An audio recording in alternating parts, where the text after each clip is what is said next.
is Executive Vice President and Provost at Idaho State. The Executive Vice President and Provost oversees the day-to-day operations of the university and provides leadership for the Academic Affairs Division, which includes the Kasiska Division of Health Sciences, all of the academic colleges and programs, ISU's campus sites in Meridian, Idaho Falls, and Twin Falls, the Enrollment Management Division, and the Student Success Center. Woodworth-Ney was appointed ISU's first Executive Vice President in 2016 and has served as Provost and Chief Academic Officer since 2013. Woodworth-Ney earned a bachelor degree in English from the University of Idaho and a Master's of Arts and PhD in History from Washington State University. Woodworth-Ney is the fourth-generation descendant of Idaho and Washington pioneers and lives in Pocatello, Idaho. So please welcome Dr. Woodworth-Ney.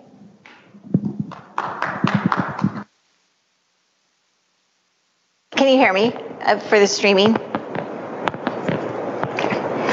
Since we have such a small gathering here, what I thought I would do was just dispense with the more formal part of my presentation. I had some slides, but since it's just a few of us here, I thought we would just have a conversation about why you're here and what you're interested in, and then talk about some of those issues. And I'll give you a little bit of background too about the vision I have for the institution and the opportunities that I see us having in the near and long-term future.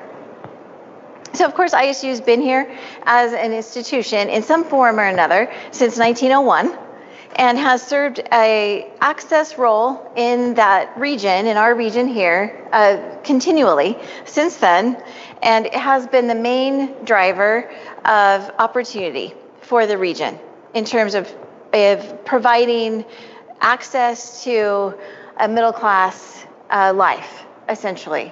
And so if we look historically at the region, it really has been ISU as the engine of the driver of opportunity there.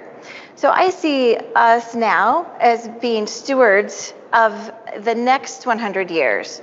So our role is to ensure that while we are transient here, the institution isn't. That opportunity for our region continues for the next 100 years, 120 years, into a future that only our great-grandchildren will know.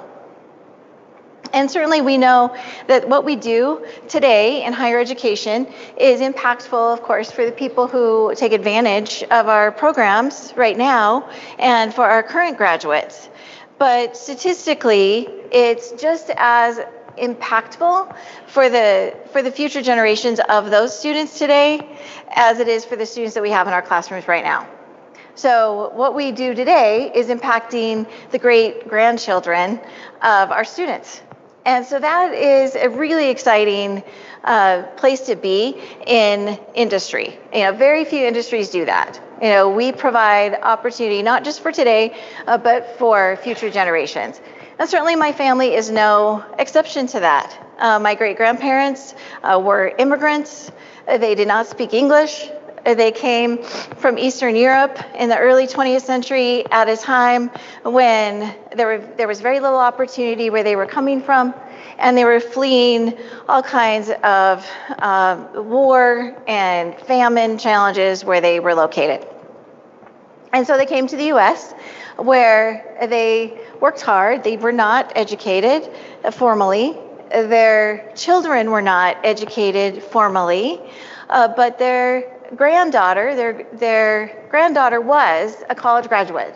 She was the first college graduate in her family, and she went to a state school in Idaho. She went to the University of Idaho, and she was my mom. So my mother was a first-gen college student. Certainly that role that public institutions play in providing opportunity to first-generation students, but also to all students of all backgrounds, is increasingly important right now as we see increased inequity in our economy. So with that, I think I'll just open it up to questions from all of you about why you're here. Clearly you're interested in the president search, and any questions that you might have. and also tell me your name and a little bit about yourself as well. And we'll just go down the line here. Hello. Go ahead, Jessica. My name is Jessica Sargent. I am the student body president here at ISU. I also served on the search committee, so I am obviously very invested in who our next president is. I am very dedicated to ISU. All of my siblings have attended ISU. My family, I've grown up in Pocatello going to ISU games, so I'm very committed to ISU, and I, even though I'm graduating soon, I'm still committed because I know how much it affects our community and helps the entire state of Idaho. So that's why I'm here today. Hi, I'm Samuel DAmico. I'm a student senator with the Associated Students. I'm a double major in nuclear engineering and political science, and I guess also enlisted in ISU. Both my parents went and graduated from ISU. So are we starting questions now, or are we just... Yes. Well, let's introduce everyone, and then we can go to questions.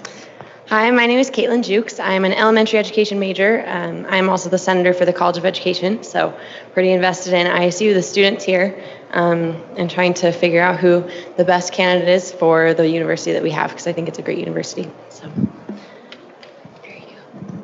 I'm Fallon Deathrage. I'm a student in journalism, and that's about it. All right, so I hope we don't get any feedback here because I have a microphone too. So let's start with questions. Who wants to start with questions?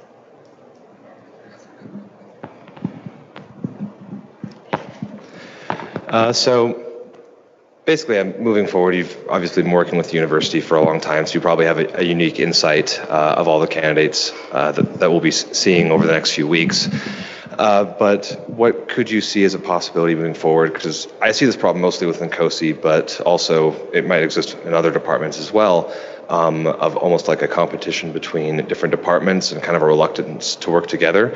So what could you see as a way in the future to try and like motivate departments to work together on stuff? Like I said, in COSI, it's more obvious examples of like where the nuclear department and the electrical engineering department can work together, or, you know, mechanical and civil engineering, or, you know, biology and chemistry on larger projects that will encompass more fields of study.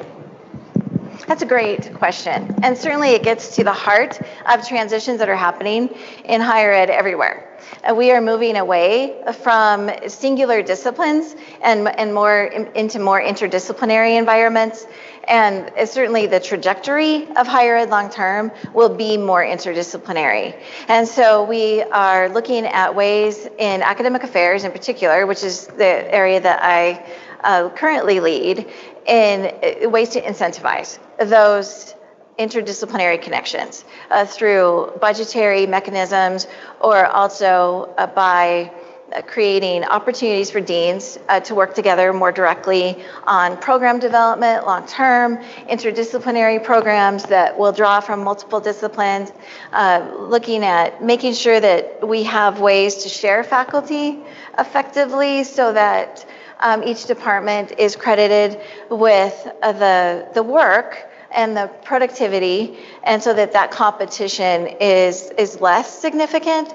So we need to look at ways to make sure that we're incentivizing partnerships and that we don't have processes and procedures that inadvertently create competition.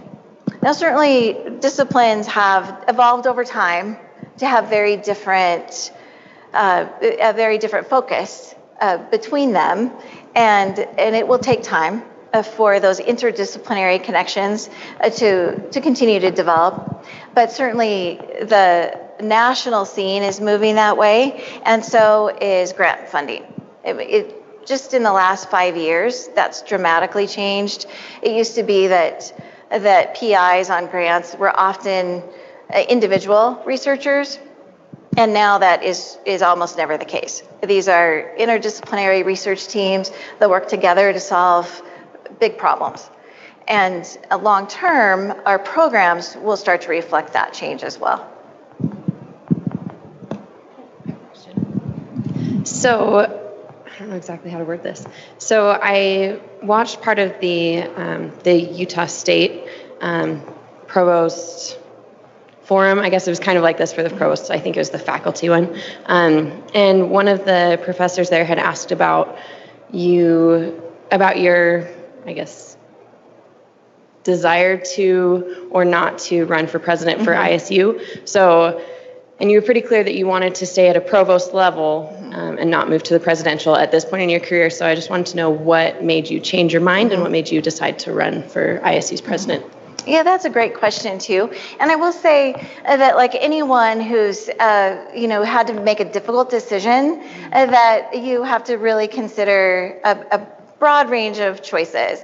And one of the challenges that I've had in my career is that I've always loved the job that I have now more than any job I've ever had.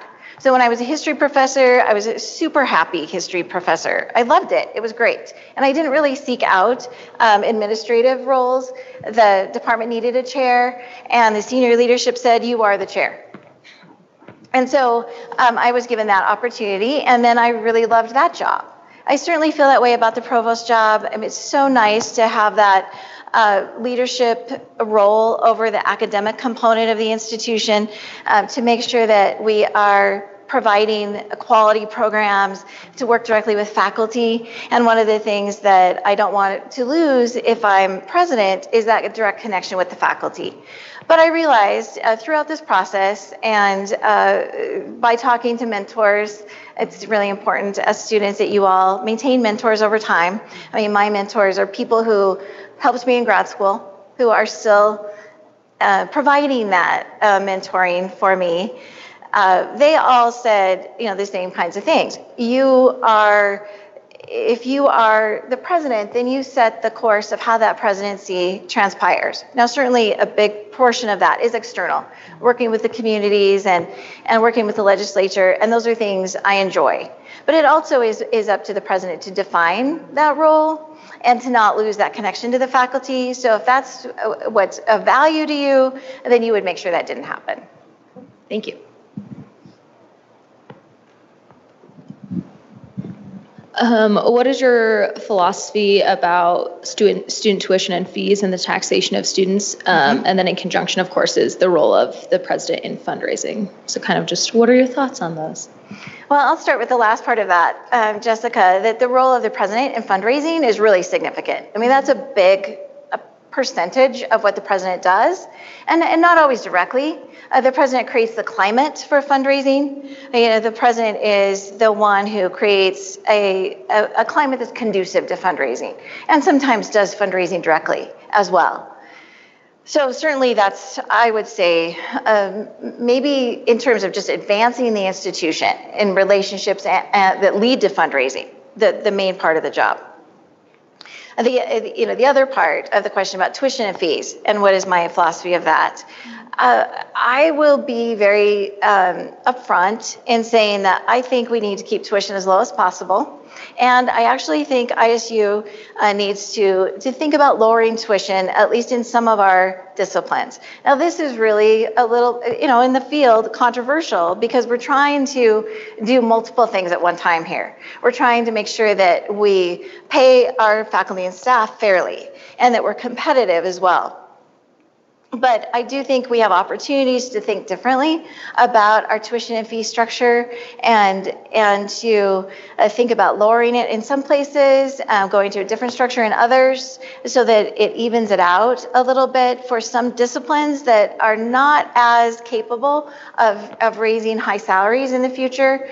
So those are the things that I worry about. I worry about the disciplines that we need in the world today that don't necessarily generate high incomes, and making sure that we don't, with our price structure, eliminate those positions for the future. And education is a good example of that. Those are the kinds of opportunities that I'd like us to look at is for elementary ed teachers, which we know we have a shortage of. We know that the pay has not traditionally been high. We need to think about ways to lower the cost of getting an elementary ed degree. And there are other examples of that too. But philosophically, despite literature that tells us that the cost is not the deciding factor, I question some of that data. And the reason I question it is because it's usually survey data from students who attended college. So if they attended, they figured out a way to pay for it. And it's not surveying the students who didn't go. And our data and my feeling is that we are leaving too many students behind. And that those students are not in the survey data because they couldn't afford to even think about going. And that is on the institution. That's our responsibility to maintain that access that I talked about earlier. We need to figure out ways to deliver this access and to maintain this access in a way that's affordable to our service constituents. Awesome, thank you. I guess we'll just keep going back and forth here. So as a student and then also as a community member, I grew up here in Pocatello, went to Pocatello High School, and grew up knowing ISU and coming to ISU events. I've still always kind of felt kind of a separation between the community and the university. Certainly been more strained at times than others. What do you think in the future could be done to kind of better the relationship between the university and the community? That is a great question, because it has been a historical, in some ways, a historical divide in Pocatello. I grew up in Southern Idaho as well. And so I certainly am familiar with that long-term trajectory. My grandparents were from, a couple of my grandparents were from American Falls. I think one of the key components of that is that the institution has to be the point of contact. We have to be reaching out into the community and making sure that that connection is strong, because there is an intimidation factor. There is a convenience factor as well. You all know that it's not that easy just to show up here and park and run in to do something. And our parking's not that bad. I mean, I know that it feels terrible, especially today, but relative to other metropolitan institutions, it's relatively not that terrible. But we have to be the ones that reach out to the community, because it's more difficult for the community to come to us. And so that's what I would say philosophically we need to do really directly. The other piece of that is that Pocatello's history is unique in the state of Idaho. And that is an opportunity for the institution to partner directly with that history. And to say, we embrace the history of this unique place. It's the only real railroad town in the state. It's also the only Oregon short line. I'm a historian, so sorry for the diversion here for a minute. It's the only Oregon short line, only city created by the Oregon short line really in the country. So this is a really interesting historical trajectory, but it's not like other college towns where the college built the town, the town's there because of the college. That's not the case for Pocatello. The town was here already, and the town was here because of the railroad. And that's a different story that the institution can interface with, as long as we are cognizant of the fact that this is a shared history that Pocatello and ISU share together, but that it doesn't look like that history in other college towns. That's not a bad thing. That's a good thing, and we can embrace that. So kind of pulling from community and going into ISU as a whole, I know from personal experience and from friends who have had professors, I know there's a lot of dissonance with particular professors who don't love and represent ISU as I think they probably should. I know of organizations like Fix ISU that are causing a stir in how ISU is represented to the community. And a lot of that happens from within the university. So I wanted to know what you think is the best way to approach people who are actively standing against ISU. If you were chosen for the presidential position, how do you approach that and try to combat that? Well, I would say, start out there that the majority of ISU's faculty and staff are committed to the institution, are big advocates for ISU and what we do for our students, and are committed to continuing that tradition. That said, of course, there are always going to be people who are frustrated about institutional decisions or processes. And I think that the key to managing that is to have that dialogue. We need to have a conversation about things that don't work always. I mean, an institution this size, we have close to 2,000 employees. We are going to have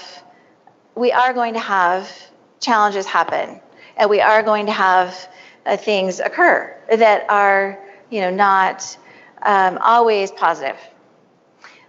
Hopefully, the majority of the time, it is positive. It's sort of like the way I think about the student interaction that I have now. I mean, it's a great opportunity to get to talk to all of you, because most of the time, students don't talk to the provost unless things are going badly. I mean, it's not the norm, right? That you would be talking to the provost. That means that 99% of the time it goes okay, because I only see less than 1% of the students. That means they have some kind of challenge. Sometimes it's the problems that get our attention, which is appropriate. We need to address those. So I would say that the majority of our faculty are committed. Those that are frustrated, I'm willing to open the door at any time to have a conversation. Certainly have been willing to do that as provost, and will continue to do that. I also would continue the tradition that we started of having open meetings with faculty and staff. I would continue that practice as president as well. Cool. Thank you.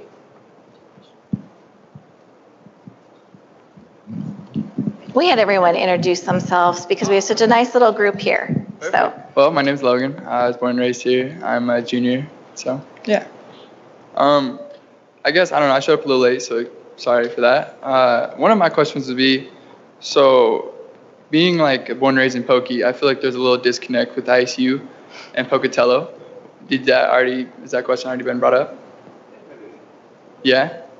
All right, we'll see.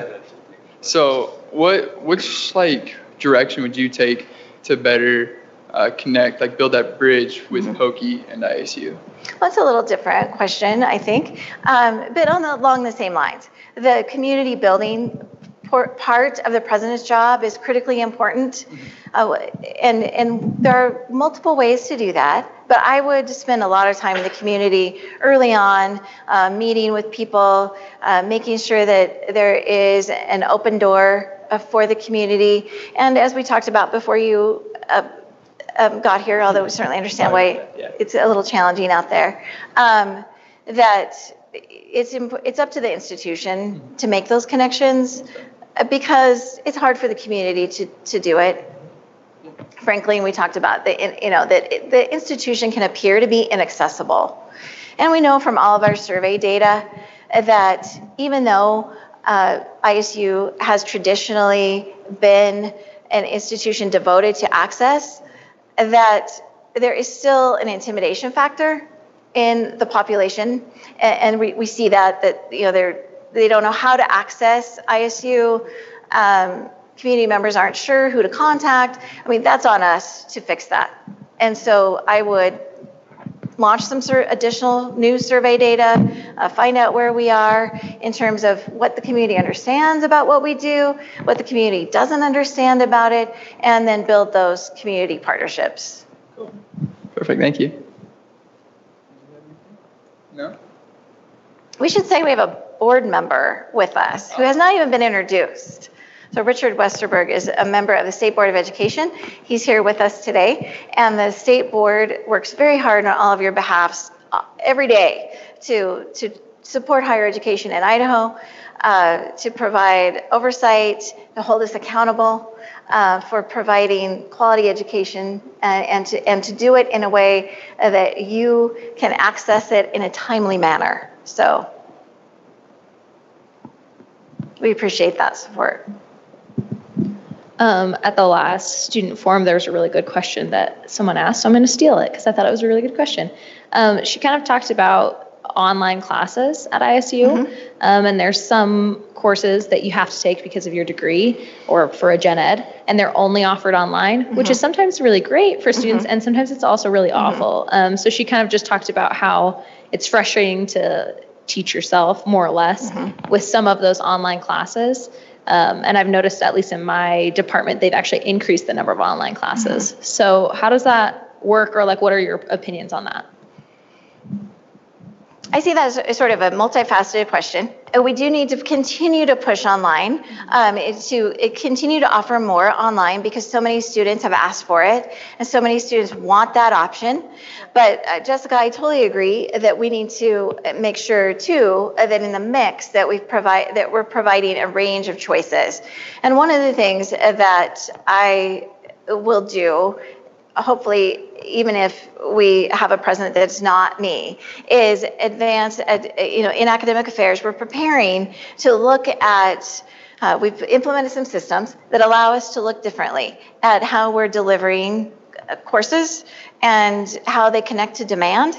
And we need to really go to more of a demand-centered model of delivery. We haven't always had the data to do that, but now we are getting to the point where we can look differently at the data. And if you think about it, the businesses today that are thriving are not, they're not supply oriented, they're demand oriented. If I want to order something from Amazon, they've made it really easy for me to do that. I could probably tell my phone right now and it would do it. And, it's linked to Alexa and to all these other, demand driven tools.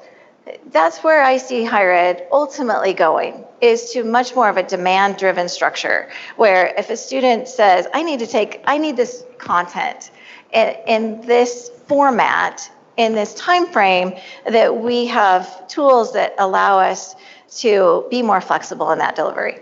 So that's my answer. I think, back to the online philosophy, there is absolutely a place for online programs, and we have some really great online options at ISU. I think there is also a growing awareness by employers that some things don't work as well in online environments. Like this, it doesn't work as well sometimes in online environments. And we're hearing from employers that they want to make sure that our students have team building experiences in a face-to-face environment. And so those are the kinds of things that we are looking at managing in the course delivery. Thank you.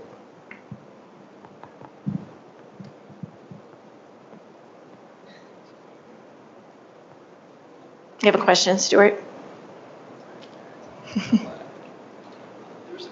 Last time. One of the young men at the last forum asked about student activities and how, as a candidate, what role do you see in enforcing, or not enforcing, but helping to drive some of those student engagement opportunities outside of the classroom?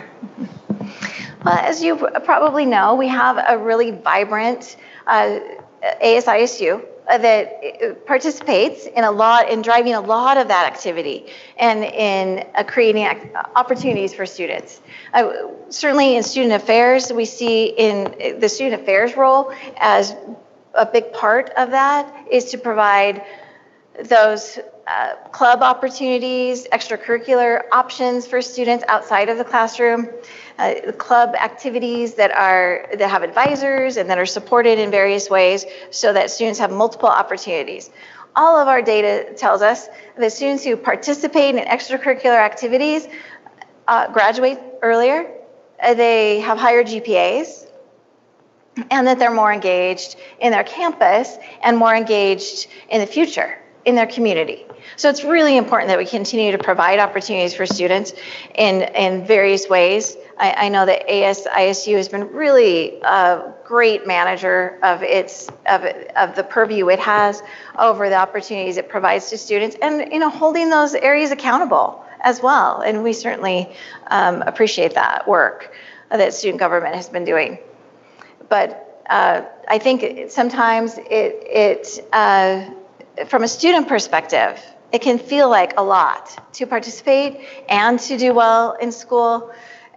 And that balancing act is something that Student Affairs is very committed to helping students work out. But the bottom line is, and it's in all the data, that the more involved the student, the better the GPA. So it's not always intuitive in that way.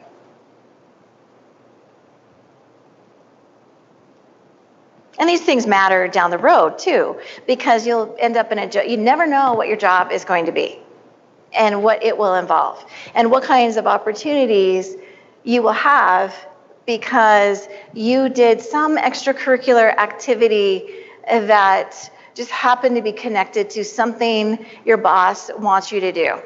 And you just never know when that will happen.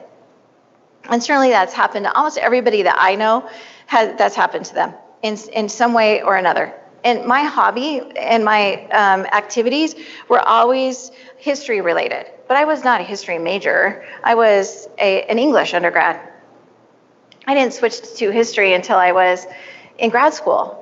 And so clearly those activities made a difference in the long-term career trajectory. So you just never know what pieces of these experiences are really going to make a difference going forward.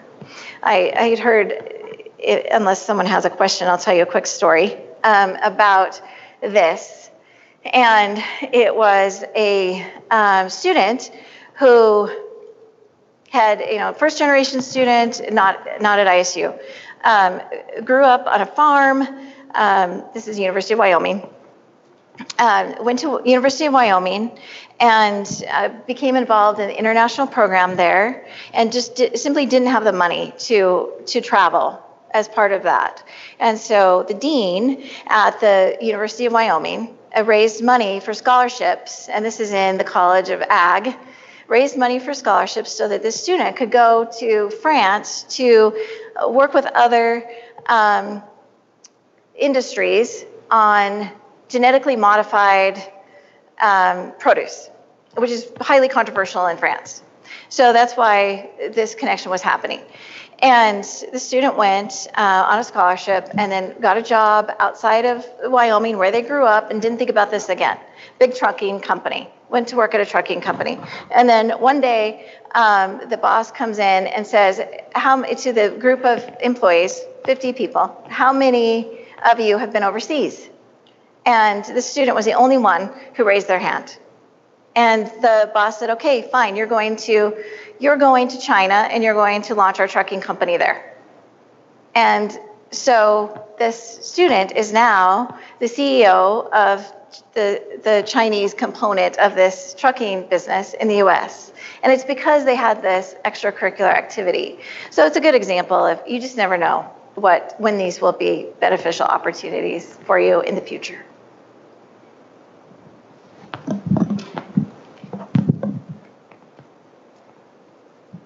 I'll ask just kind of a closer general question. What do you think is the greatest strength that ISU has currently or has going for it, and how would you build on that? And then on the flip side, what do you think is ISU's greatest weakness, and how would you work to mediate that? I think we talked quite a bit about what I see as ISU's greatest strength, and that has always been a historical commitment to students, a historical commitment to student success, and a historical role of providing access. And I don't mean just access to higher ed, I mean access to opportunity in the future. And so those are ISU's strengths. I don't think there is any question about it. And what we do in terms of providing those opportunities to students of varying backgrounds, I would argue we do better than anybody does it. In terms of weaknesses, I think we've touched on those too. Today, you've talked about how do you strengthen that connection to the community. That's really important. And I would say that that's an opportunity for ISU, a growth opportunity for us, is to strengthen those community relationships, but also community partnerships that we can draw on to support our students in a time when we are seeing a lot of tension in terms of how states are funding education. It's changing, and it's not going down in Idaho. We've actually had a new state support in the last several years. But it is changing, and that changing nature of it means that those community partnerships are more important than ever. They were always important, but they're more important than ever.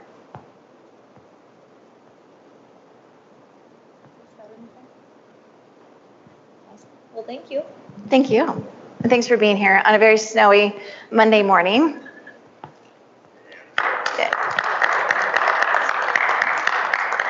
You will all reap the benefit of this in some way, I promise, in the future. You don't know what it is yet.